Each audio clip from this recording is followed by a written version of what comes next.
All right, everyone. Welcome to the restaking panel. We'll be talking about a lot of fun things today. Again, risks, rewards, and the road ahead.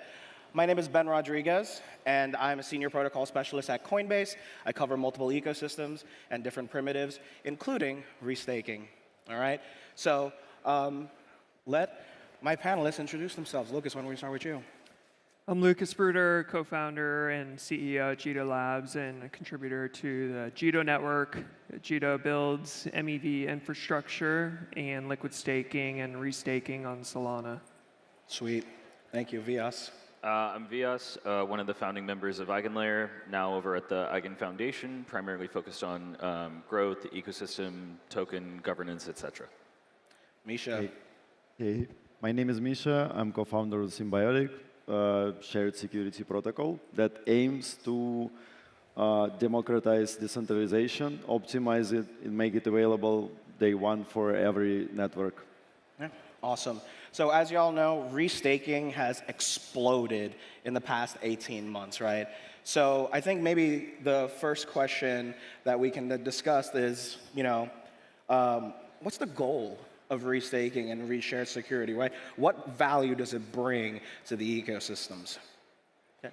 Anybody can start. Yeah, the goal is simple. We want to take the journey of decentralization and make it shorter, safer, and cheaper. We want to remove this barrier that takes like 6 to 16 months currently, and basically creates an incentive to launch centralized or launch like with proof of authority or other like suboptimal solution and dangerous solutions, and to make it that attractive that networks launch decentralized from the start. Yeah, I think it's about enabling projects to bootstrap themselves much faster in a much more safer, stable manner, like Misha just said. I think we observed a lot of projects that had their own security in their own token, in their own native asset, and when you needed security the most is when it would fail you, because you would end up in the debt spiral during moments of vulnerability. So it's really about restaking as a mechanism to establish the infrastructure for projects to be able to come into the space and innovate and focus on what they're doing best, which is often some specific technical or business logic or component, and not focus on all the other attributes that are involved with launching a token. Yeah, not much to add there. I think it provides a method for projects that maybe are more decentralized or centralized to decentralize faster. And I do think there's a lot of projects that have their own tokens, and I think by taking some of these already staked assets like ETH or Sol or whatever it is, and adding it to the network, you can create more secure services and decentralized protocols. Yeah.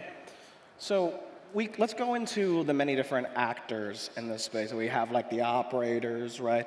We have the protocols that are being built on top of it, the stakers / restakers, right?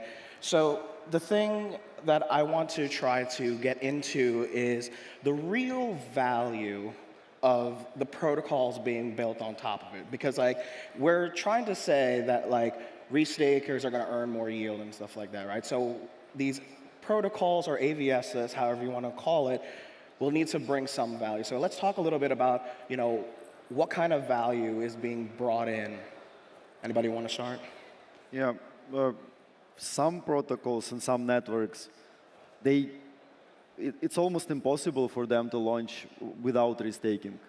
So I'll start with that. So pre-confirmations say, if your commitment and slashable part needs to be 2 Ethereum per one proposer, it's billions of dollars that your protocol needs, and with restaking it can optimize to almost nothing. This is the corner case of it. Other cases are on a spectrum. Some of them really benefit from capital efficiency, because they need like the risks are huge, and the actual the fees are really minimal. Like, yeah, some protocols will not benefit from it at all, so it's not like one size fits all. But if you understand risk taking as, like, in a lot of ways, it's insurance. Like insurance companies would not exist if they have to have a deposit for every human that they insure. For protocols, like, it doesn't make any sense, like, for you to hold all this stake if it can be used somewhere else. So yeah, look at it as insurance. It's a capital efficiency that can be like ecosystem building. Yeah, I would. I agree with everything Misha just said. I would say it's about creating a platform for these protocols to essentially come up with what I look at as almost like decentralized SaaS services. These are all like different modules that fit into like a far more elastic, a far more like rapid rate of innovation. And the reality is we are, the predominant majority of these protocols and services that we're working with is infrastructure heavy, and they're the projects that need this economic security the most. But as we move further and further into the ecosystem, we start looking at what is the dent in the total addressable market that we can have, and that goes downstream to these infrastructure providers, to the projects building on top of them, and trying to make sure that they're actively making an impact on onboarding the next generation of on-chain users with actual, consumer adoption, which I still think we're, a bit early in the cycle for that. But yeah, I think it's really important for us to, eventually get to a future where most of the infrastructure is abstracted away from the consumers, and users are, interacting with crypto applications purely as the back-end rails.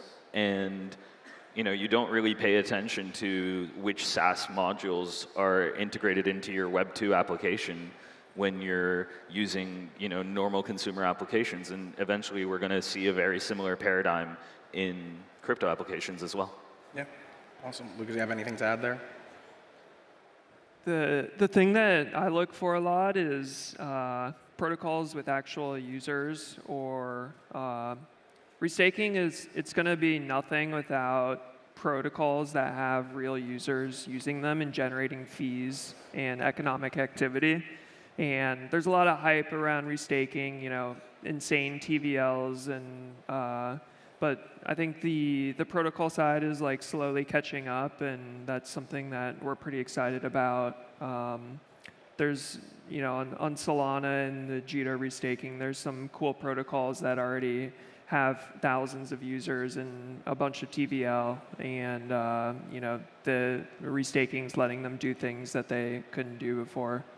That adds better features. I think if the main pitch of your product is like the restaking, or we're using like Symbiotic or Eigen there, like no one really cares about that. It's like, what does this enable that you can't do before? Absolutely. We were talking a lot about restaking, but I want to, zoom out one level and go back to liquid staking and some of the value props that really brought. Obviously, like, being able to have a liquid position is nice, but one of the most important things that often gets overlooked is it dramatically reduced the entry cost of capital, right? It takes 32 ETH to run an Ethereum validator. And when Ethereum was just starting out and a low token price, then 32 ETH was a lot more accessible.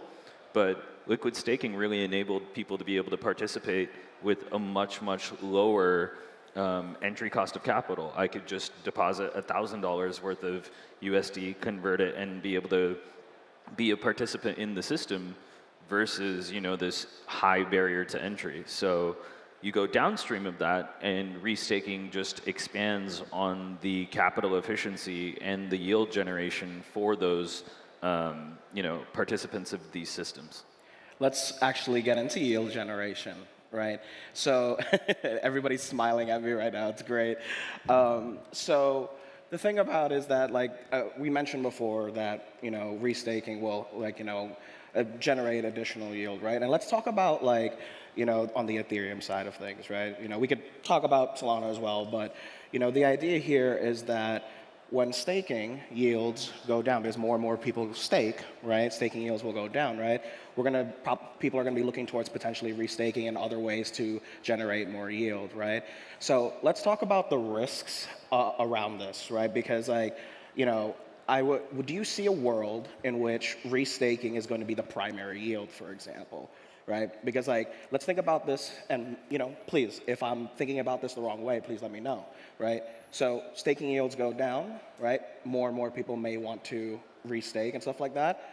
So then they're going to, it could be native restaking, it could just be LST restaking, stuff like that. But more and more of the network is going to get locked up. More and more people want more yield, and then you're going to have a lot more of the network locked up.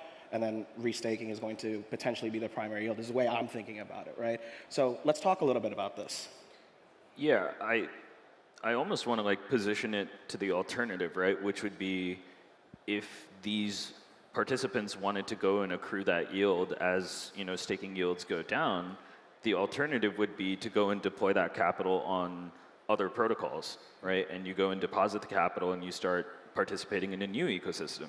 Rather than that, where the value gets extracted away out of the Ethereum ecosystem, this comes up with a positive value accrual mechanism to Ethereum, right? And so as Ethereum staking yields go down, people want to supplement that with alternative sources of income. And instead of going and depositing that and fragmenting that into a plethora of different protocols, you come up with a more positive incentive mechanism that exists inside the Ethereum ecosystem. I would say, like, yes, are there some risks? Obviously, but the alternative risk is, that capital completely exiting. And so, I don't really, risk management is a huge factor of like what we all look at, what we all work on, and it's a very real threat to any form of restaking or staking for that matter. But again, the negative alternative reality seems far worse than what we're trying to accomplish here. Yeah. Let's not use economic security. Let's use trust and centralized systems. That's much better. But yeah, like I don't expect like all Ethereum to be used up by restaking anytime soon. Because first, like we don't have that much like decentralized networks right now. Sure. Even if the number will grow like one order of magnitude, there is this thing that we expect protocol networks to have in their timeline. It's like basically graduating from using Ethereum. Like once your token is strong enough, like once your token is like available enough, you might start to proportion it more in terms of like actual stake that you're going to be using. So Ethereum might be like we don't know, like restaking and shared security, like they were never done successfully before. Like we don't have anything yet, but we can reasonably expect that like protocols are going to be using their tokens as well, or neighboring protocols tokens to align. So risks are like it's really important when we start a new industry is for us not to use ever one size fits all, because like that's how we get like one point of failure. So I think like different risk profiles, different like there's going to be like risky LRT that restakes like a lot of times, and there's going to be like really conservative like institutional grade LRTs that probably restake just once. Lucas, you got anything to add? No? Great. I mean, I think maybe also we could continue down this kind of like risk profile kind of thing, right? But before we get into that, let's actually talk about other like risks. Like when people think about restaking, they think about many different things, right? They think about like, we're not going to mention specific bad words here, but right? But you like, can. What? You can. I can? All right, well, so rehypothecation, right? Or all of a sudden maybe MBSs or something like that, right? So, I want to separate reality from like, the like on like the hype of like, specific risk. So let's talk a little bit about that. Let me even start with like smart contract risk or something like that. Yeah, absolutely, right. I think it's very, if I was a betting man, which I am, I would, suspect that we're in crypto. We're all betting people. Yeah, exactly. We're in crypto.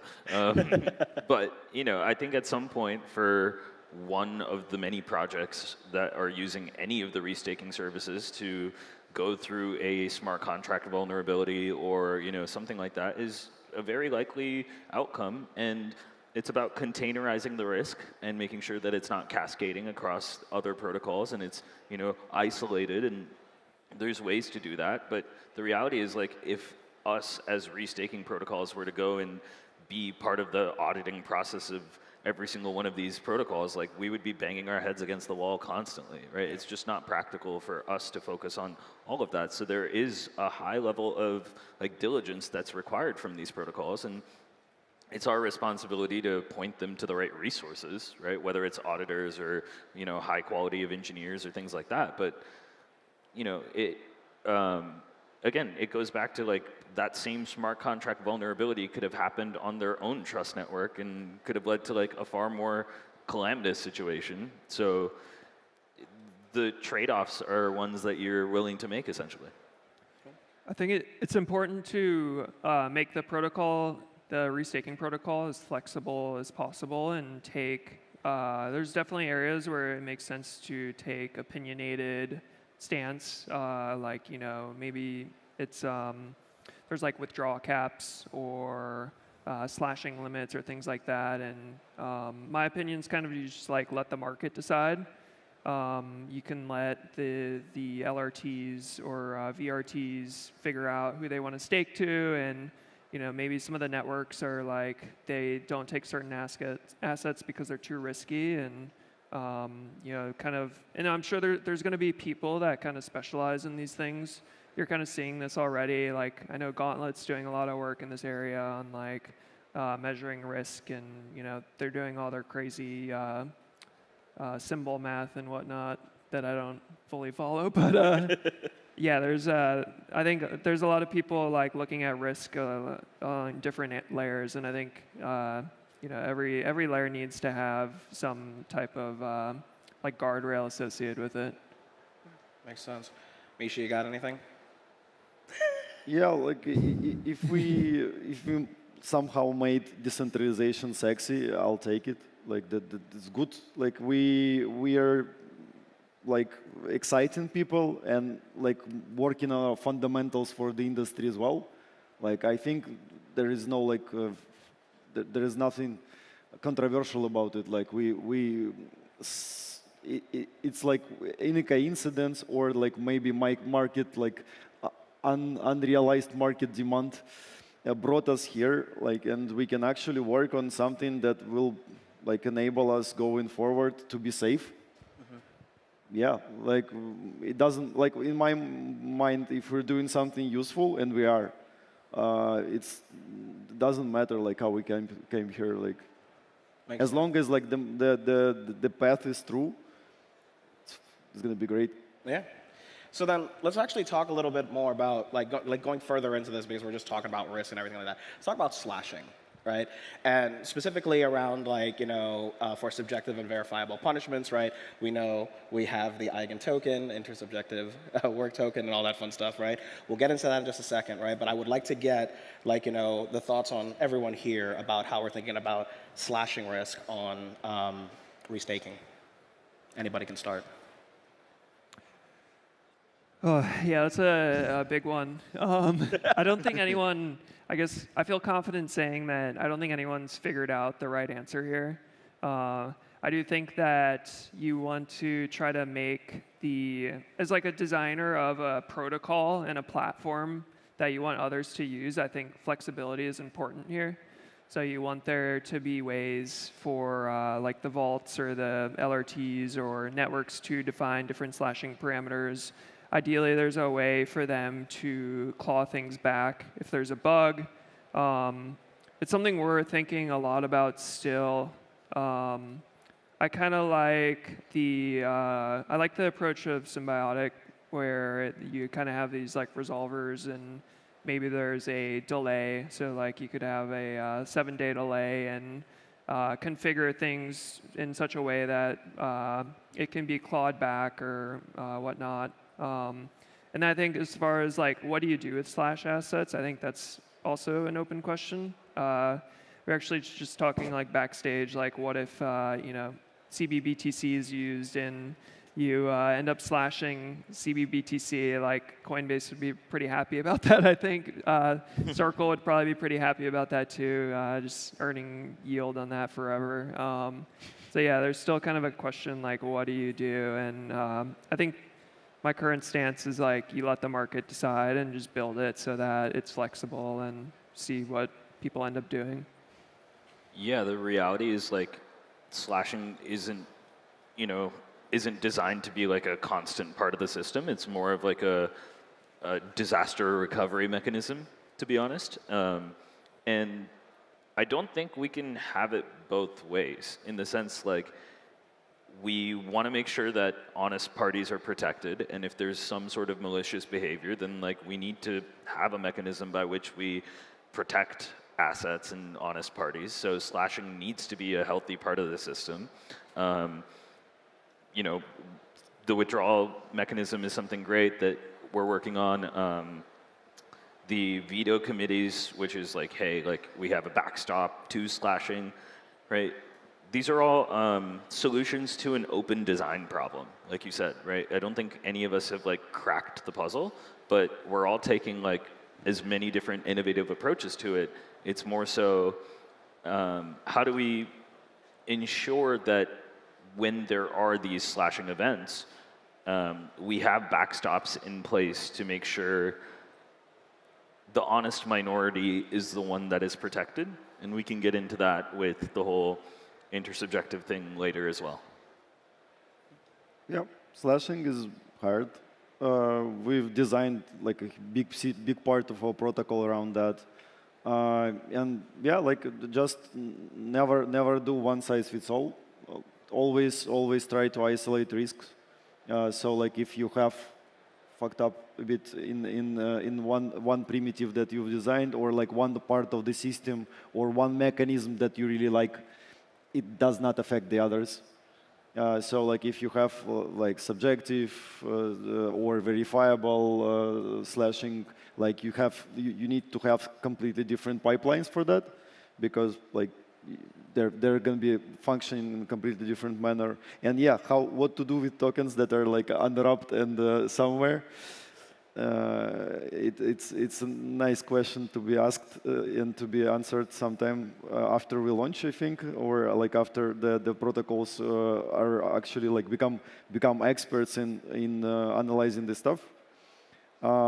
Some founder of the protocol told me that like you just take it, like Symbiotic would be really rich. But yeah, like you can't actually do that.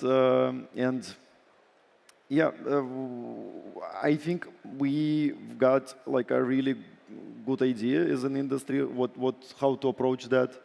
And there is a lot of like fear mongering, like, oh yeah, we're gonna restake like 100 billion in Ethereum, and then it's gonna be immediately slashed. Like we'll have to like fork Ethereum or do something else. I don't think that like we are anywhere close to that. 100 billion USD in Ethereum, it's like 100,000 networks, like around 100,000 networks. Like we don't, like it'll take us decades with the current pace for us ever use this sort of stake, and like this zero graduation as well. So let's like do basic math and like not be afraid, but be ready. Yeah. I think it's important that, at least in my opinion, that the like restaking protocols have some safeguards in them to avoid mass slashing, and so that can be like a cap per whatever the epoch is, or pick your flavor of some safeguard so that you don't end up just like burning a bunch of money. And that can be something that is like, it evolves over time, but I think this is going to be one of those things where you want to start small and kind of work your way up instead of like diving into it. Yeah. Let's go into the Eigen token specifically, and how you think an intersubjective work token in terms of, subjective, slashing and stuff like that. Like, how are you thinking about that? Can you explain the concept behind the intersubjective work token for those in the audience, please? Yeah, absolutely. I mean, Misha just touched on this with it's not a one size fits all, and there's subjective and objective, and to some extent, I question how much of the subjectivity even needs to get resolved sometimes, right? Like, subjective questions could be something like, "What's your favorite restaurant in Singapore?" Right? Like, we're all going to have our own take and based on our own preferences, and does it matter if we come to a social consensus? Like, maybe if we're going out to dinner tonight, sure, but I'm sure we would be fine with some trade-offs there, right? Something objective would be more like, hey, here's a piece of code and it's meant to output a specific result, and if it doesn't perform to the right function, then you can easily verify that. On the flip side, you have these intersubjective moments throughout protocols, an example of which is the data withholding problem for data availability, where a node operator was supposed to send data, a retriever was supposed to receive it. There's no clarity on which party was actually at fault. So now you have to go to this layer of resolving this intersubjective problem. And the reason why we designed the token that way is, twofold. One, we don't want to overload Ethereum consensus, so escalation to the base layer would be a high degree of bloat on the ecosystem. And to get a little spicy here, not your token can't be the only product. So having the token be a product and coupling that was an active design choice from us. And so it's not just something about, hey, the token is the product, and so you can buy and sell and trade, but rather, hey, we're going to add some functionality and some utility very specific that's baked in, and so we can resolve some of these consensus problems in our native ecosystem, and then if it still needs an escalation method, then we escalate to Ethereum. Sweet. I just wanted to get that in there because there's different ways of thinking about how about this, right? So I wanted to get all your thoughts around this. So, speaking of more assets, right? We talked about the Eigen token and how it plays into the ecosystem, but Eigenlayer, you just announced multi-asset restaking, right? And that's a thing that's going to happen in Jito as well as in Biotic, right? I want to know, and I think a lot of folks want to know, what's the inherent incremental value of having multi-asset restaking?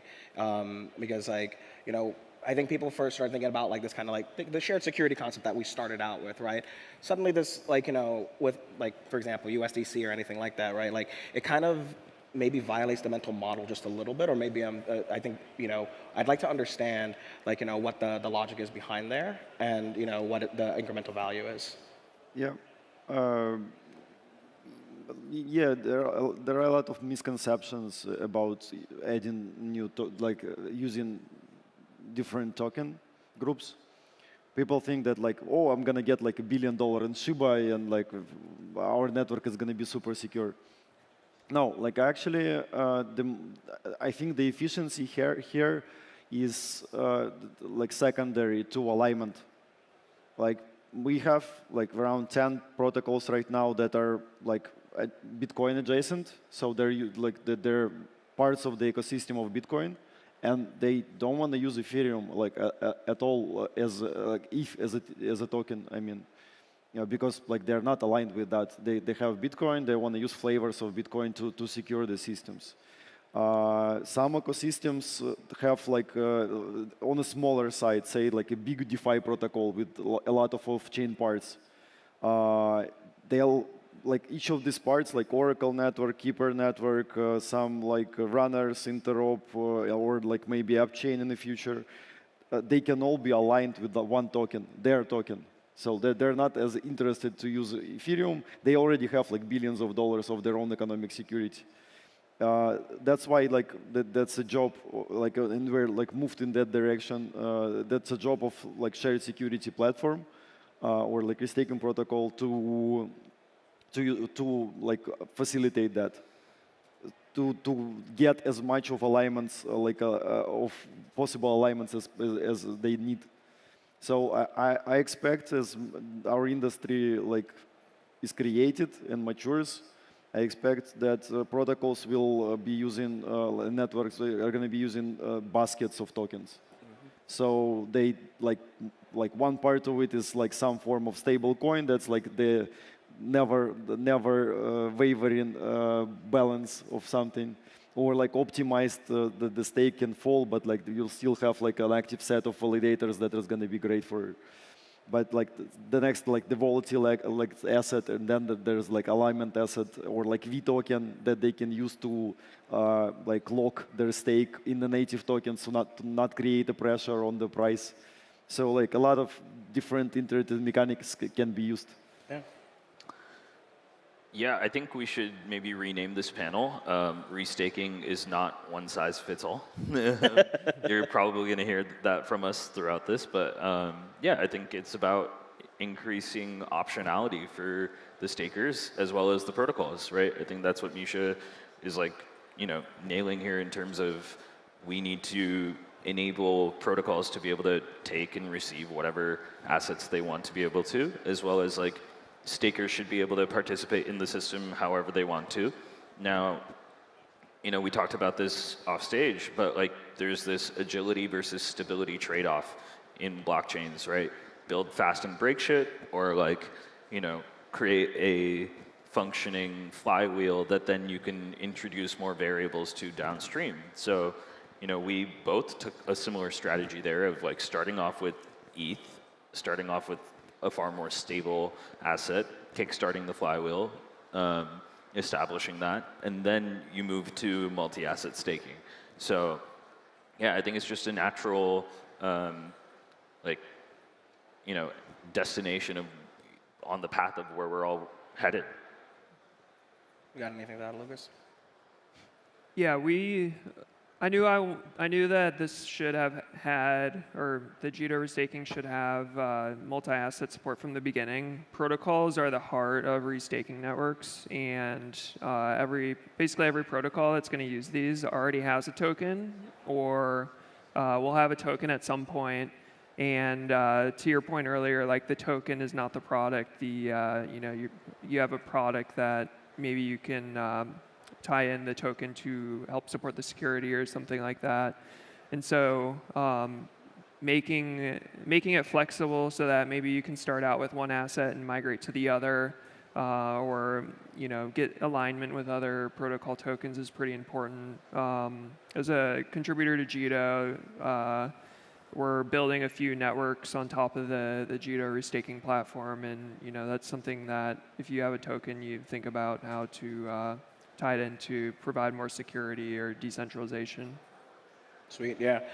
So let's get like quickly into like just kind of like, you said one size doesn't fit all, right? I think we've talked about this the entire panel, right?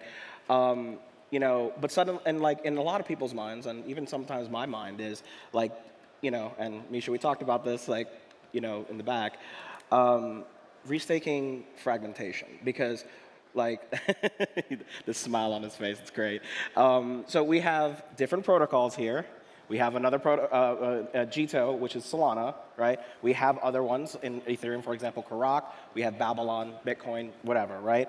So there's multiple restaking protocols. The expectation is that there's going to be a lot of these protocols, like AVSs or whatever you want to call them, that are going to be built on top of it. In addition, enabling multi-asset restaking for a lot of extra optionality, right? So there is a lot of optionality, but also it seems like it fragments, like, kind of like the restaking ecosystem. It's like 18 months and we're already thinking about all this stuff, right? So, I'd like to get a conversation on that going. Misha, I want you to actually start on this one. So, yeah, like what's the fragmentation about? Like networks, we don't have like any before. Like networks are not not like launched yet, like they're not production, so there were not fragments in that.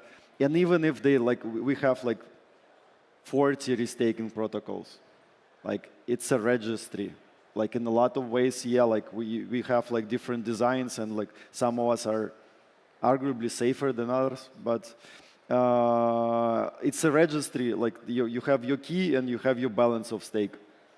Like for the registry, you can use multiple like sources and like roots of truth, or they called for by some researchers.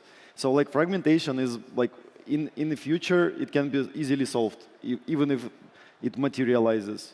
In the current state, like we don't have anything yet, so like we don't have fragmentation. So yeah, like I heard this argument a lot, but it's like I'm not sure that I understand it. Okay, yeah.